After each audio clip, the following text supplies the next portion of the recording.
The Compound Effect by Darren Hardy. Chapter 4 Momentum Continued. The Rhythms of Life. When people get started in a new endeavor, they almost always overdo it.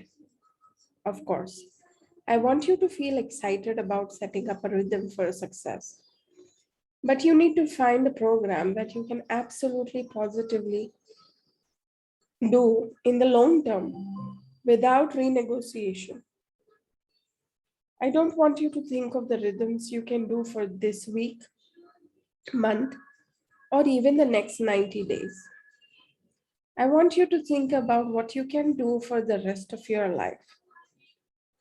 The compound effect, the positive results you want to experience in your life, will be the result of smart choices and actions, repeated consistently over time. You win when you take the right steps day in and day out, but you set yourself up for failure by doing too much too soon. A friend to the success team decided, after seeing a picture I posted of him on Twitter, that he was going to get in shape. This was a massive shift of lifestyle for him. On the job, he sits for at least a dozen hours a day and he hates to exercise. Previously, he'd explained that he would find ways of avoiding using certain dishes or assessing files if it required him to squat and bend down to get them. Accessing files if it required him to squat or bend down to get them. That's how much of an aversion he had to physical activity.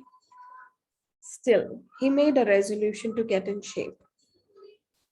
He joined the gym, hired a trainer, and began working out 2 hours a day, 5 days a week. Richard, let's call him Richard. I said that's a mistake.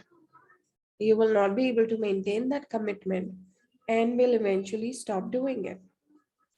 You're setting yourself up for failure. He pushed back, assured me that he'd changed forever. Even his trainer had recommended the intense push. I'm committed, he said. I want to be able to see my abs. Richard, what's your real goal? I asked him. I knew he wasn't gunning to be on the cover of Men's Fitness magazine. I want to be trim. I want to be healthy, he told me. Why? I asked. I want vitality. I want to be here long enough to see my kids have kids, he replied. These were his real, meaningful motivations. Richard wanted to be in it for the long haul. That meant he was signing on not for bikini season, but a long term commitment to fitness. Okay, I said, you've convinced me, but you're overdoing it. You're going to get 2 to 3 months down the road, and then you're going to say, I don't have 2 hours to work out, so I guess I can't do it today. That's going to happen to you over and over again. Working out 5 days a week will turn into 2 or 3, and you will get discouraged. Soon it will be over. I know you're really fired up right now, so let's do this. Do your 2 hours a day, 5 days a week for now. Takes a lot of steam to get the wheels off to budge from the inertia. But don't do it longer than 60 or 90 days. Then I want you to scale it down to an hour or an hour and 15 minutes. You can still do 5 days a week, but I would probably encourage you to go for. Do that another 60 to 90 days. Then I want you to consider an hour a day for a minimum of 3 days a week. 4 if you really feel extra free. That's the program I want you to work towards.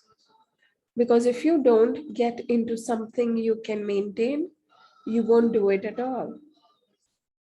I really had to struggle to get Richard to comprehend this because at that moment he was all gung ho. He thought he was going to be able to stick with his new routine for a lifetime. For someone who's never worked out, to start working out 2 hours a day, 5 days a week is a surefire dead end. You have to build a program that you can do for 50 years, not 5 weeks or 5 months.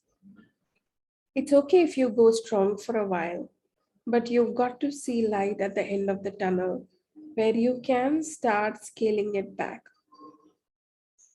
You can always find 45 minutes to an hour a week, a few weeks, a few times a week. But to find 2 hours, 5 days a week to make your routine work, that'll never happen. Remember, consistency is a critical component of success. The power of consistency. I've mentioned that if there's one discipline that gives me a competitive advantage, it's my ability to be consistent. Nothing kills big more quicker and with more certainty than a lack of consistency. Even good, passionate, and ambitious people with good intentions can fall short when it comes to consistency. But it's a powerful tool you can use to launch the flight towards your goals. Think of it like this.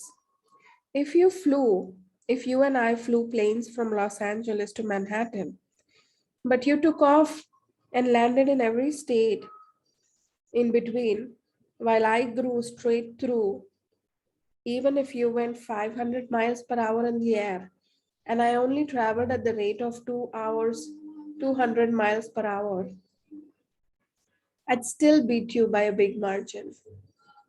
The time and energy it takes for you to repeatedly stop and start and get back to momentum makes your trip at least 10 times as long.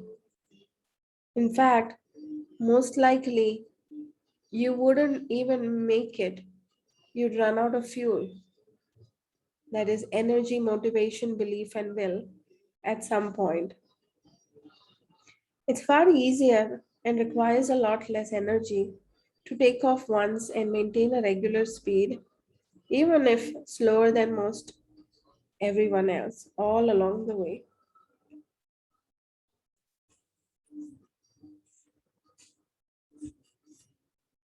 Thank you for listening to The Compound Effect.